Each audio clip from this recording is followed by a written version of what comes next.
මේ තියෙන්නේ P952 කියන පොට් එක. මේක තමයි සාමාන්‍යයෙන් ගොඩක් අය දැකලා තියෙන නිසා බහුලවම භාවිතා වෙන්නේ. මේකේ මේ පොට් එක පිටිපස්සේ තියෙනවනේ මේ ඇණය. ඇණය සහ ඇණයට සම්බන්ධ කරලා ස්ප්‍රින් එකක් තියෙනවා. ඔයාට මේ පොට් එකේ තියෙන මේ ඇණය තද කරලා පුළුවන් ගැදර් වෙන ප්‍රමාණය අඩු වැඩි කරන්න. ඒ කියන්නේ ඔයා මේ ඇණේ සම්පූර්ණයෙන්ම උපරිම තද කළාම මේ පොට් එකෙන් උපරිමයෙන්ම ගැදර් වෙනවා. ඔයා මේ පුට් එකේ මේ ඇනේ තද කරනකොට මේ පුට් එකේ පතුල සාමාන්‍යයෙන් පුට් එකේ යට කොටස පුට් එකේ පතුල තියෙන්නේ ෆීඩොග් එකට සමානවනේ. ඔයා මේ ඇනේ තද කරනකොට මේ පුට් එකේ ඉස්සරහ පැත්ත පහළට හැරෙනවා. ඒ කියන්නේ පුට් එකේ පිටිපස්ස ඉස්සෙනවා.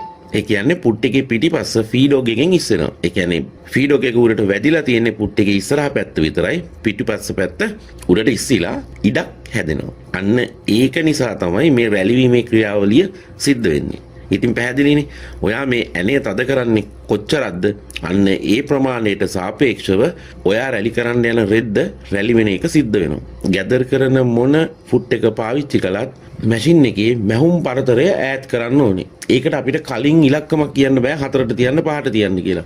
ඔයා මහන රෙද්දට, ඔයා පාවිච්චි කරන ෆුට් එකට, ඔයාගේ මැෂින් එකේ ස්වභාවයත් එක්ක තමයි මැහුම් පරතරය ඈඩ් කරන එක කොච්චරක්ද කියන එක තීරණය වෙන්නේ. ස්ටිච් රෙගියුලේටර් එකෙන් මැහුම් කොච්චර ඈඩ් කරනවද කියලා තීරණය වෙන්නේ. ඒක නිසා කලින් ඒකට 4ට තියන්න 5ට තියන්න 3ට තියන්න කියලා කියන්න බෑ. දැන් මම ඕගොල්ලන්ට මහලා පෙන්වන්න හදන්නේ P952 පුට් එකෙන්. කිසිම ගැටලුවක් නැතුව අපූර්වට රැලි කරගන්න පුළුවන්.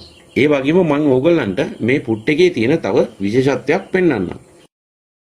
ඒක තමයි ඔයාට මේ පුට් එක හයි කරලා තියෙන වෙලාවට ගැදර් කරන්න ඇනේ තද කරලා ගැදර් කරනවා වගේම මේ පුට් එක ගලවලා නැවත නෝමල් පුට් එක හයි කරන්නේ නැතුව මේ පුට් එකේ තියෙන ඇණය උපරිම බුරුල් කරලා නෝමල් පුට් එකක් විදියට පාවිච්චි කරන්නත් පුළුවන්. ඒ කියන්නේ ඔයා ගැදර් කරන එකයි නෝමල් මහන එකයි දෙක විතරක් කරන කෙනෙක් නම් ඔයාට නෝමල් පුට් එක සහ මේ ගැදරින් පුට් එක ගලව මාරු කරන්නේ නැතුව මේ පුට් එකෙන්ම නෝමල් මහලා ඊළඟට ගැදර් කරන්නත් පුළුවන්. කරන්න තියෙන්නේ නෝමල් මහනකොට ඇනේ බුරුල් කරන එක සහ ගැදර් කරනකොට ඇනේ තද කරන එක.